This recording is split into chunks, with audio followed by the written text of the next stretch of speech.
Thank you so much for joining us online today. We so appreciate you checking out this message. We hope you enjoy it and are inspired to live more and more like Jesus Christ by His grace. If you would like to support the ministries of Rancho, you can do so at rancho.tv/giving. Set up a giving profile and a reoccurring gift. We'd sure appreciate that. Enjoy. Jenny, welcome. Who are you? I don't know. You are my wife. You just found me and brought me up. Some rando. Good to see you. Thanks for being here. Yes. Appreciate it. We're going to talk about family today. So we're going through these circles of relationships. And this is week 2 of our new series, talking about the circles of relationships in our lives. There's 7 of them. Today we're going to talk about family. Yep. And all of this is really centered on the love of Christ.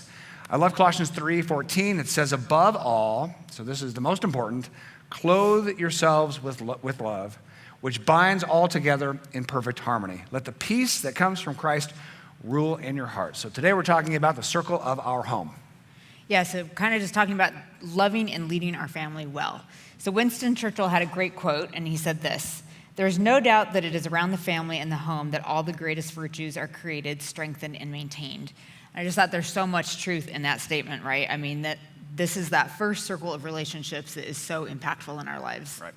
And so when we introduced the series last week, when we talked about the 7 circles that we're in of relationships, family might be the lowest number of people in that circle. You know, you're talking about spouse and kids and grandkids, that nuclear family, but it's the most important. It's right in the center. Every other relationship really depends on how healthy we are at home, because if the home life's not good, ain't nothing in life is good, right? That's just kind of how it goes.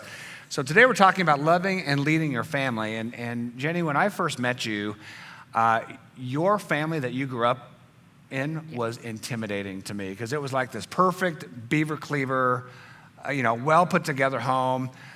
Your dad was a fire chief. I mean, oh my gosh, it's the most stereotypical thing you'd ever, and just a wonderful home life, committed marriage, 4 kids on a farm. I mean, picking your own eggs in the morning, it's pretty ridiculous. I did not have that experience. I had opposite land. So when we met here at the church years ago, a lot of years ago, I was sort of intimidated by your family, but I was attracted to it because I had a hard time sort of wrapping my head around who I would be as a husband and who I would be as a father, and you really helped lead me into sort of that family mentality. Yeah, well, thank you. I am very grateful for the family that I was raised in, and I've never really taken that for granted, because I'm just so grateful that my parents had a great, strong marriage and just really provided a good, solid upbringing for my siblings and I. Which I think is why I really did go into our marriage wanting to kind of have that same thing, just have a very strong marriage, have a very strong and healthy family life, to raise our kids in. So I am very passionate about family and marriage ministry.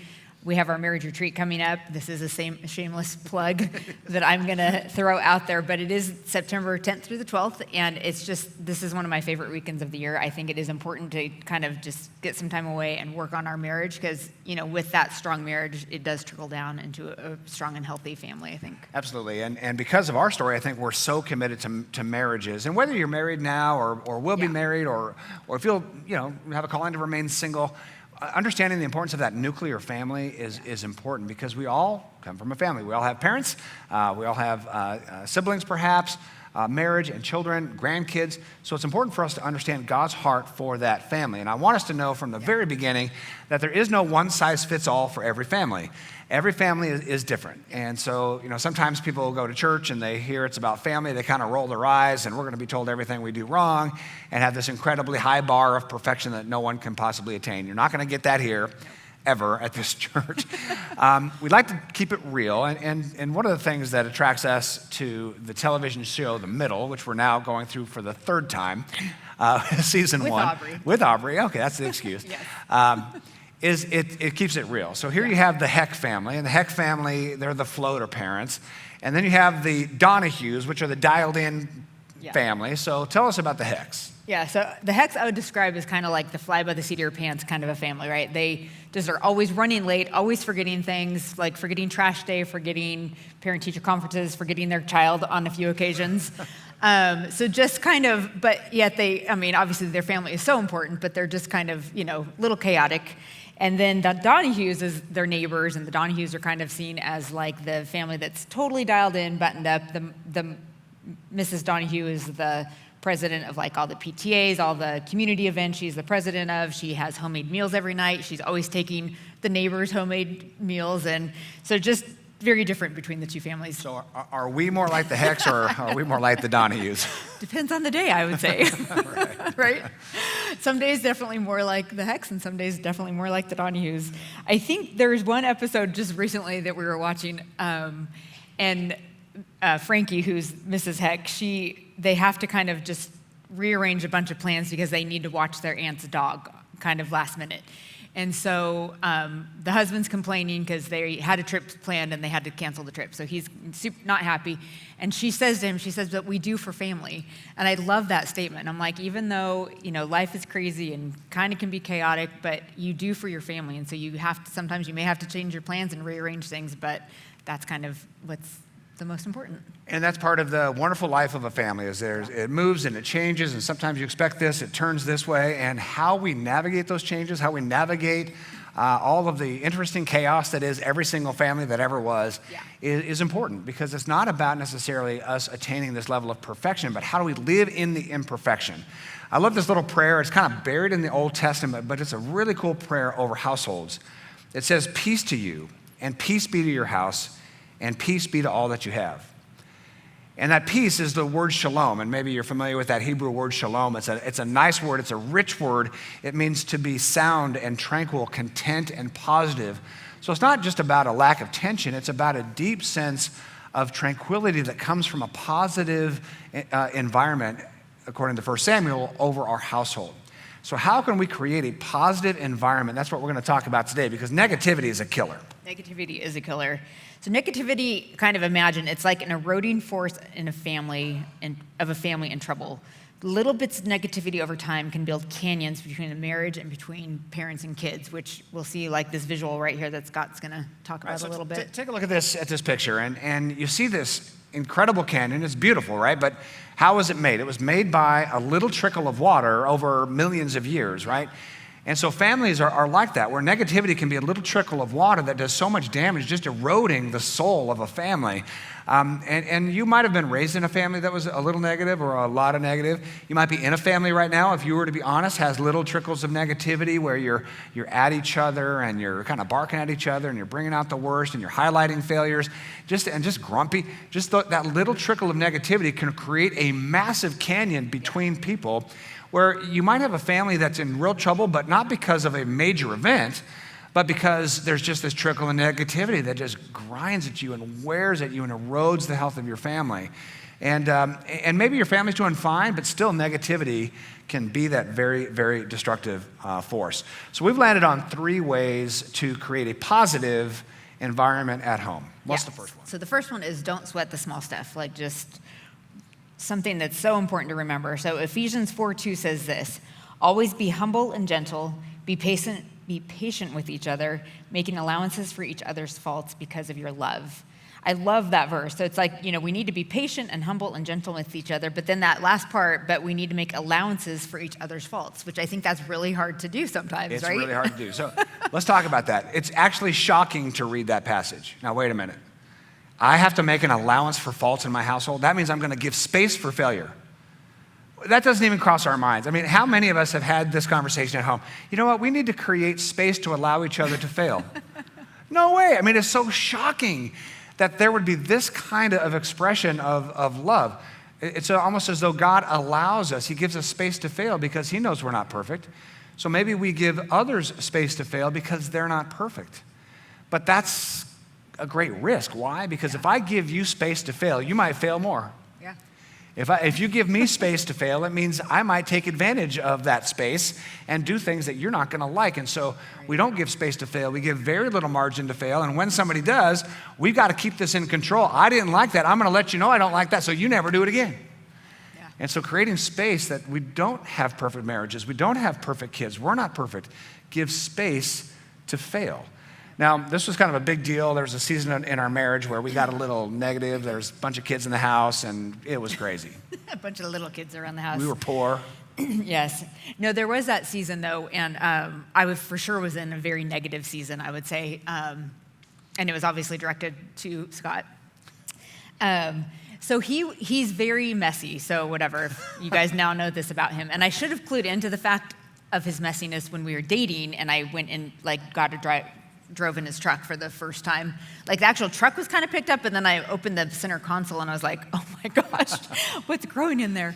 I just call it alternative organization. Yeah, there you go. Oh, still doing that. I'm gonna write a book on it. No, I'm kidding. Anyway, so he's not as clean as I am. I kind of like, the house to be neat and tidy, but he didn't. So I would get very focused on all of the stuff that he was left out. And he left out a lot. Like, he would just leave clothes and shoes kind of everywhere. And so I was starting to get really nitpicky with that and just on him a lot about, you need to pick this up. Because I took it as he wasn't valuing what was important to me. And so that's why it became kind of a big deal in my mind. So in your mind, what I was doing was disrespectful to you and it discounted you and your values. And so you interpreted that as a big deal and you responded as a big deal. In my head, I've been doing this my entire life. Right. This is a busy place. I'm making all kinds of excuses. Guys, you can use this. This is a busy place, and I thought, you know what? These shoes I'm going to wear tomorrow. Why take the 10 seconds and put them in the closet? I'm going to wear them tomorrow. They go on the side of the bed. What's the big deal, right? Same thing with all kinds. Anyway, I'm going to use it tomorrow. I'm going to wear it tomorrow. Who cares? Nobody's going to see this. Jenny's the kind of person that makes her bed every day. Yes. I would never make my bed once in my life. Nobody's going to see my bed. I'm getting right into it in a few hours. I don't need that. So truly, we think differently in that regard. So to me, I was operating like it was a little deal. To her, it was a big deal. She came at me like it was a big deal. So it built resentment in me. So now we're kind of at a war about this thing. Now, I had to realize that I was actually disrespecting her. I had to wake up to that. I was. I may not have intended that early, but I was. And so how we dealt with this, we're both now, taking this to a level 10 when really it could have been solved fairly early. And you actually solved it. You took the lead to solve this issue. Yeah, I remember like this very specific thought in my head. I'm like, okay, we have a good marriage, but we really don't have a great marriage. Like, because we were just kind of like, just nitpicking each other, I felt like a lot. And so we had gone to a conference in the season, and then I'd read a couple books on marriage and was like, okay, I just need to start making some changes. I need to let this go and not let this like bug me as much as it's bugging me. Because I knew I was kind of turning into that kind of that negative, nagging wife, and I'm like, I just don't like that about me. I don't want to be that. So I kind of stopped, and yeah. And I didn't tell him, though, I was stopping. She didn't tell me, which I wasn't happy about that you didn't tell me. But I noticed it. I remember the day I noticed it, we were in our bedroom at the foot of our bed. You came into the room. You saw, clothes. Picked up the clothes, took it in the closet, put it away, and walked out, and you didn't say a word. I thought I was going to catch holy heck. And you just walked out, and I thought to myself, darn it, she made a change to better our marriage. How dare she take the lead on that, And it was great, and I actually kind of softened, I think, at that point. I started making some changes. It was actually amazing, because then he kind of just started picking up his stuff without me even having to ask him. So it was a win-win. But you led with love, and that's the key. Yeah. You could have nagged me for the rest of my life about that stuff, and I don't think I would have ever changed, because resentments would have built. Right. Because now you're not valuing me, because it's a little thing. Why are you on me like? So this is this back and forth thing. You led with love, not sweating the small stuff, and I thought, you know what? Good for you. I'm going to make a few changes. And so she led that household in that way, which really helped end up making a better home. Yeah. This is true with kids as well. Mm-hmm. So we've got 4 kids. One of our twin boys, Tyler, he is... Hopefully Tyler's not watching. Yeah. Sorry if you are. He's a great kid. In sports, he was called Hoover behind the plate because he was a catcher and nothing would get by him. In football, he was a receiver and he had the best hands on the team. And yet he can't take a glass of water from one side of the room to the other without dropping it. No joke. He spills all the time. All the time. Like when he was little, every night at the dinner table. Like, we're not exaggerating. And it would just be, we had a choice. Do we harp on him? Tyler, why'd you do that again? Why don't you be careful? You're never. Yeah. And after a while, we just realized that it's just going to happen. What difference is it going to make? We're not going to make him feel bad. He spills something, he already feels bad. He's got to clean it up. And so we started kind of making light of it. Totally. It's classic, became a joke. Classic Tyler. That's what we say. Classic Tyler. Yeah. Let's help him pick it up. So that's a small thing, just big deal. So he spills every day. big deal. And of course, he got better after his kind of early teenage years, but still, he spilled the other day, he's 21 years old. It's like, we all started busting up classic Tyler, right? I love how Colossians 3 puts it. Clothe yourselves with compassion, kindness, humility, gentleness, and patience. And that clothe yourselves, be totally enveloped in this. Kindness and patience toward each other. Over all these virtues, put on love, which binds everything together in perfect unity. So that idea of clothing with patience, as I said earlier in Ephesians, make room for faults. Keep the little deals the little deals. Every once in a while, you got to talk about a big thing. Even leaving clutter around the house, it would have been perfectly appropriate for you to say, hey, and I think you might have, I'm feeling disrespected. I'm feeling undervalued. Can we talk about that? Not jumping, blindsided, but can we have a discussion about this? Because this is how I feel. Sometimes you have to talk about things, and sometimes they are big deals. But just day to day, let the small stuff go.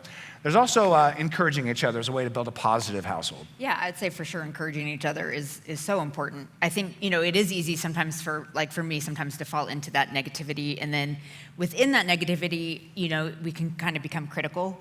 So especially as we're talking about the family unit and in this circle, I think, spouses, we come from different backgrounds, different, upbringings.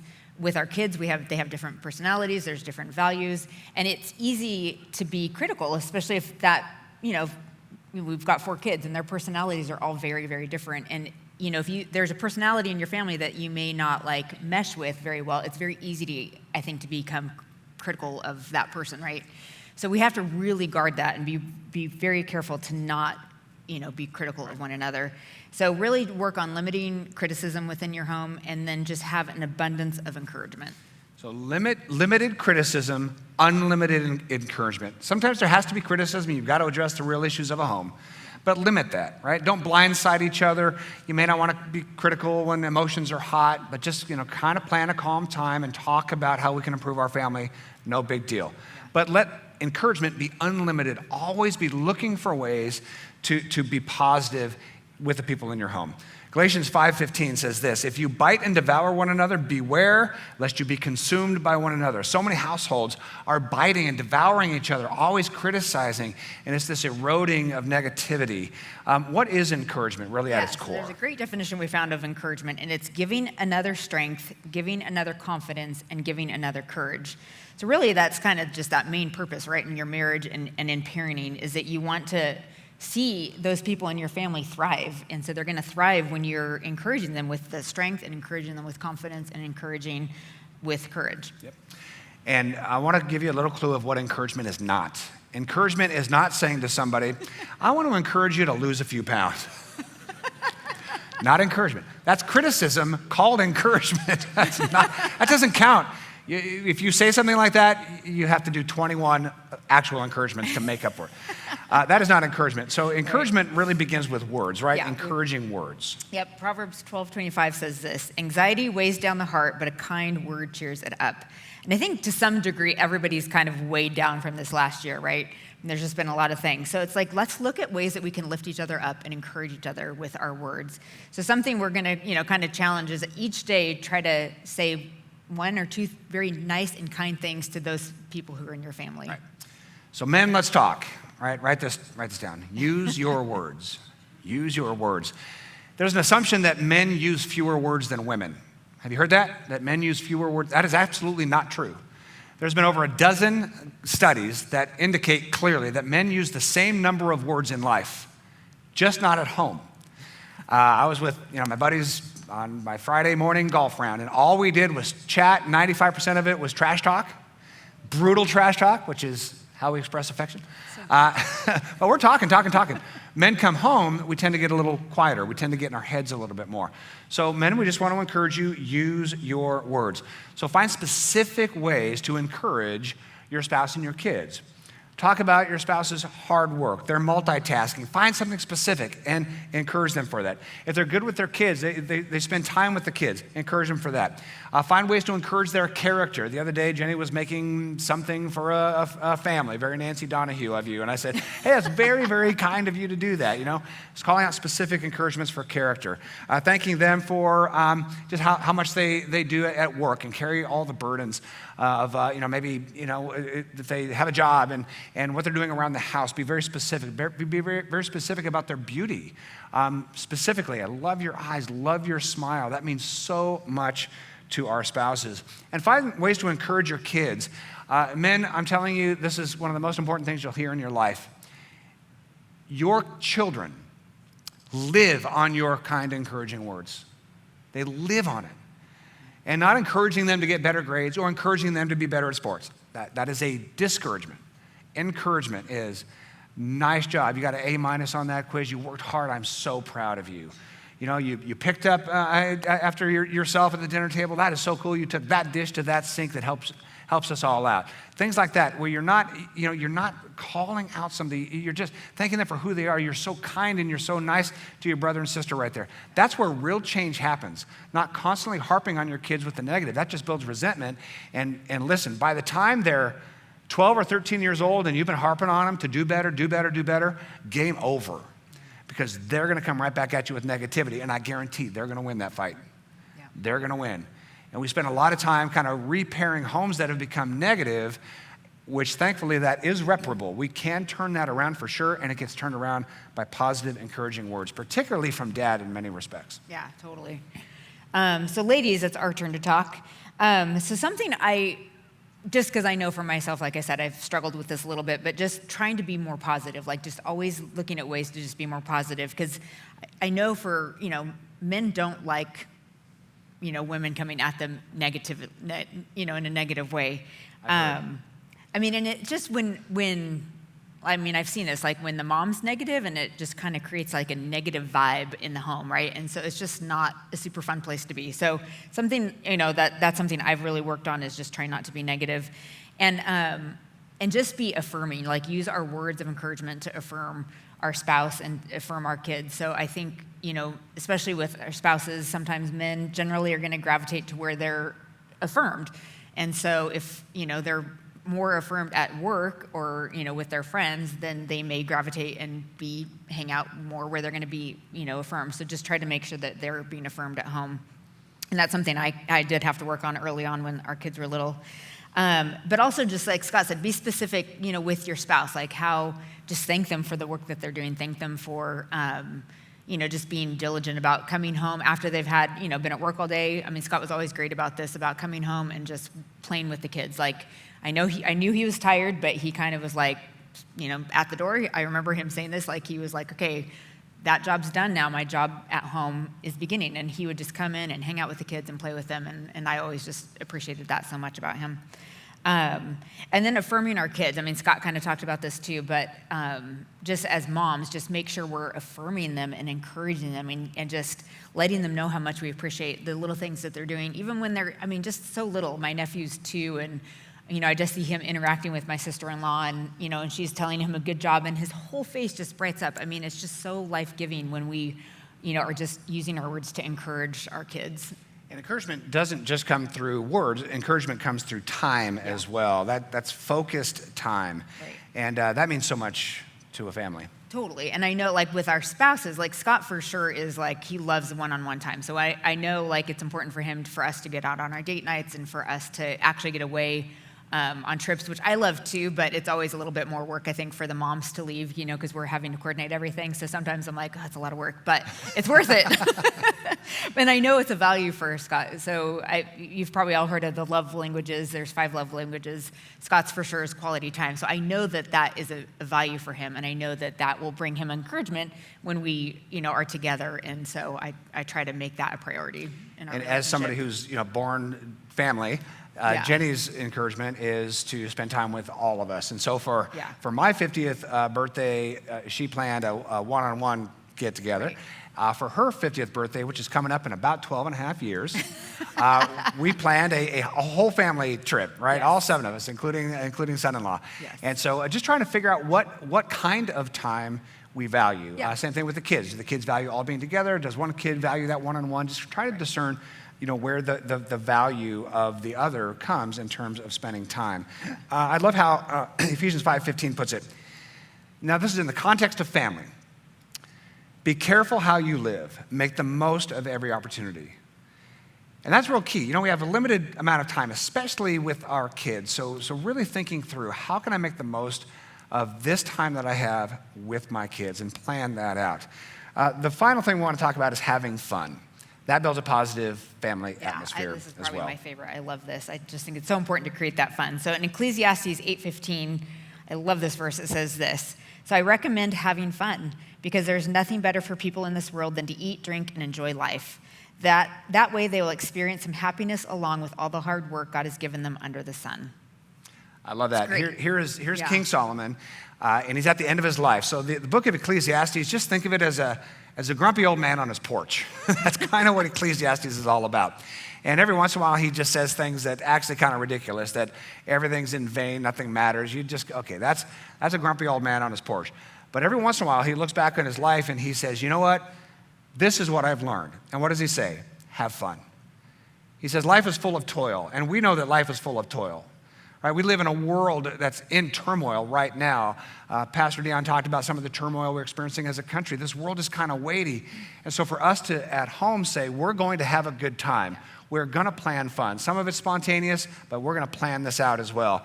The pandemic, for some families, helped us to have some planned fun, because we're all kind of piled together over a period of months.